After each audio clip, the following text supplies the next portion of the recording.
The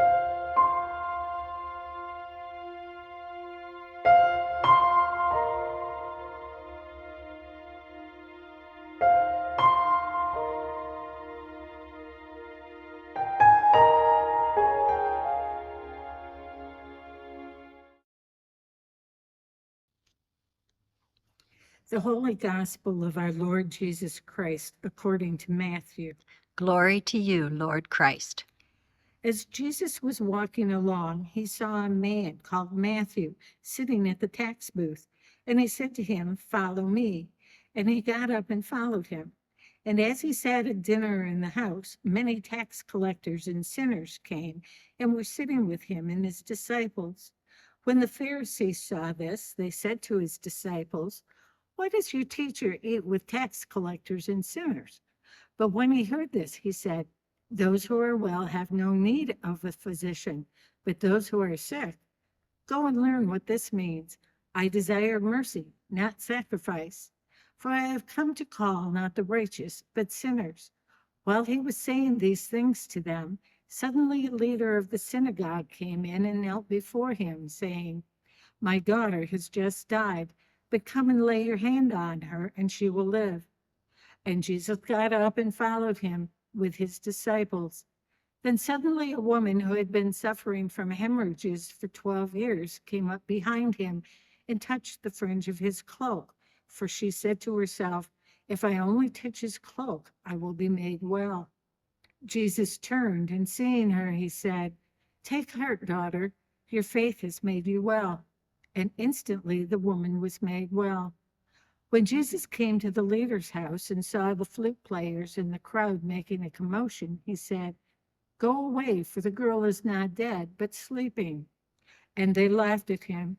But when the crowd had been put outside, he went in and took her by the hand, and the girl got up. And the report of this spread throughout that district. The Gospel of the Lord. Praise to you, Lord Christ. Through the many years of my mother's long life, she had many different favorite Bible translations. But in her final years, she settled on a rendering of the Bible by Eugene Peterson called The Message. It's not an authorized version for use in the Episcopal Church because, technically speaking, it's more of a paraphrase than it is a translation, but my mother loved it. And frankly, I've often found the way it renders a particular passage to be quite helpful for understanding the underlying meaning of the text. I mention it because there's a line in this morning's Gospel that Peterson renders with what I consider to be genuine accuracy. It's that place where Jesus quotes from the prophet Hosea, "I desire mercy, not sacrifice." Peterson translates that as, "I'm after mercy, not religion." That's a real bullseye of a translation, because by Matthew's time, sacrifice had pretty much become shorthand for an entire system of religious observance, an incredibly complex system of rules and rituals and purity codes, all the ways that religion sorts people into who's in and who's out. That's what Jesus is saying when he says, "It's mercy I'm after, not religion." And he's saying it to the Pharisees, the most religiously observant people of his time and his place. Consider that part of this gospel where Jesus encounters a woman who has suffered from 12 years of non-stopped bleeding. It's important to remember that in the Jewish religion of that time, touching a woman in her monthly cycle was considered to be one of the foulest forms of ritual pollution. It simply was not allowed. But here is a woman with just that condition who approaches Jesus and touches the hem of his garment. That touch alone was enough to infuriate a religiously observant person. But what does Jesus do? He blithely ignores the rules of proper religious practice. He ignores the religious injunctions against such contact, and he responds to her, telling her that her faith has made her well. But not only that, don't miss the precise language that he uses. "Take heart, daughter," he says. "Take heart, daughter, your faith has made you well."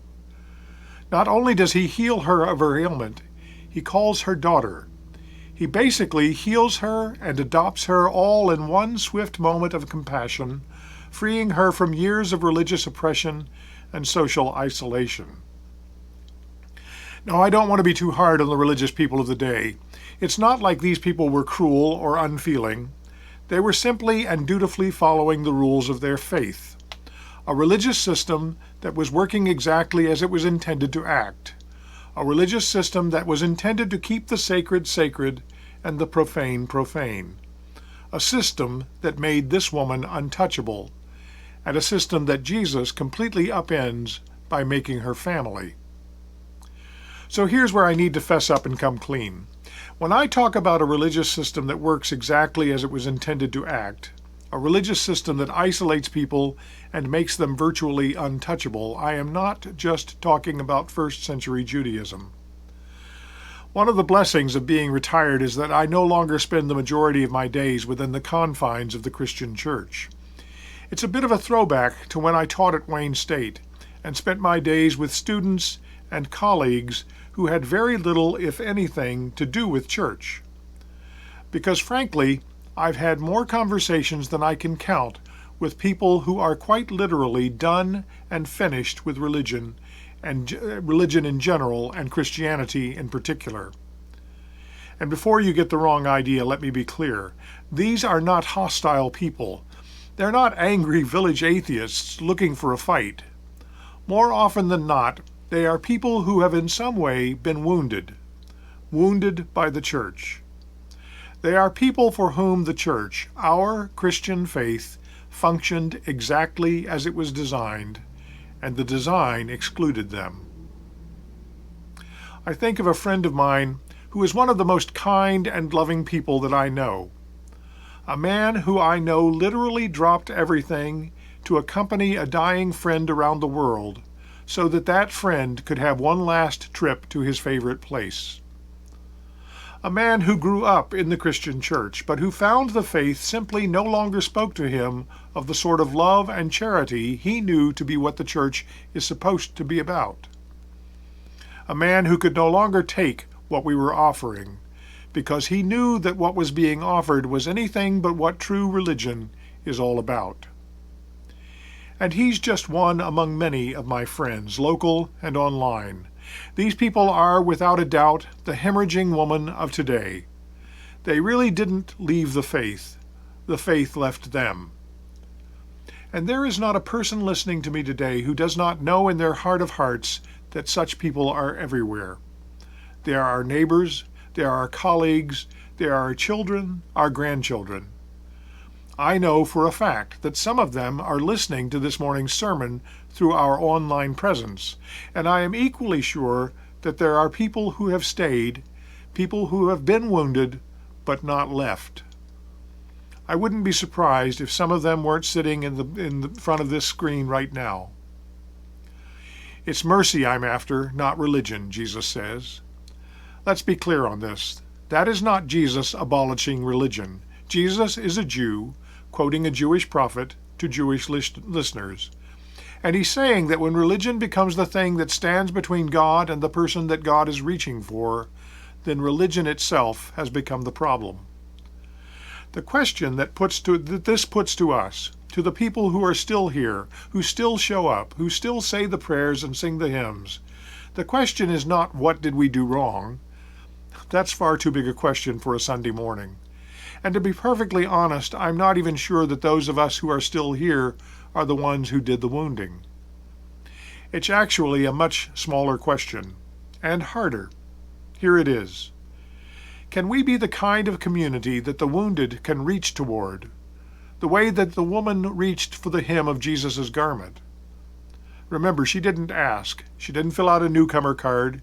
She just reached out in all her mess and desperation and uncleanness, and she touched his hem.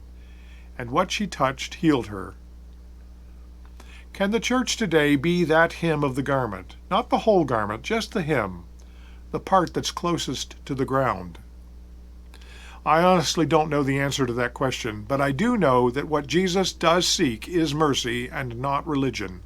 And I know that the hem of his garment was close enough to be touched by a woman that the entire religious system had given up on. And when she touched it, he didn't pull away. He turned toward her and he called her daughter. Until next time, here is a poem by Padre Gotuama called Shaking Hands. This poem was written, shaking hands, for a time when the British Queen, Queen Elizabeth II, and Martin McGuinness, who was the Deputy First Minister in Northern Ireland, met and shook hands. Each of them considered each other an enemy. There's reasons why, and they hadn't shaken hands in public before. And I was invited to this event, and I was thinking a lot about shaking hands, and I suppose I wanted to think about what the impact of shaking hands could be and what it could look like. And it's humble possibilities as well as its huge possibilities altogether. It's much longer than what I'll read. I'll only read a selection. Shaking hands. Fe seachtú meh gá bhéle sa dóiag. Because what's the alternative? Because of courage.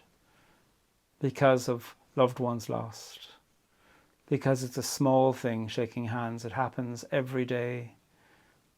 Because I heard of one man whose hands haven't stopped shaking since a market day in Oma. Because it takes a second to say hate, but it takes longer, much longer, to be a great leader.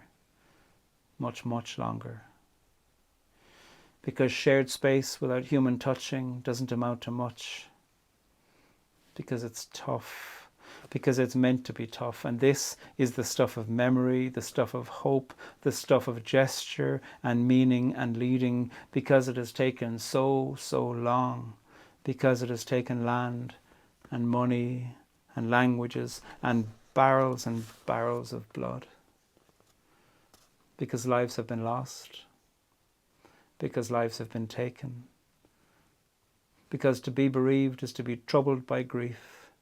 Because more than 2 troubled peoples live here. Because I know a woman whose hand hasn't been shaken since she was a man. Because shaking a hand is only a part of the start. Because I know a woman whose touch calmed a man whose heart was breaking. Because privilege is not to be taken lightly. Because this just might be good.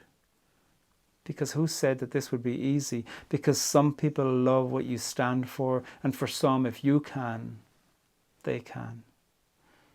Because solidarity means a common hand. Because a hand is only a hand. So hang on to it. So join your much discussed hands. We need this for one small second. So touch, so lead.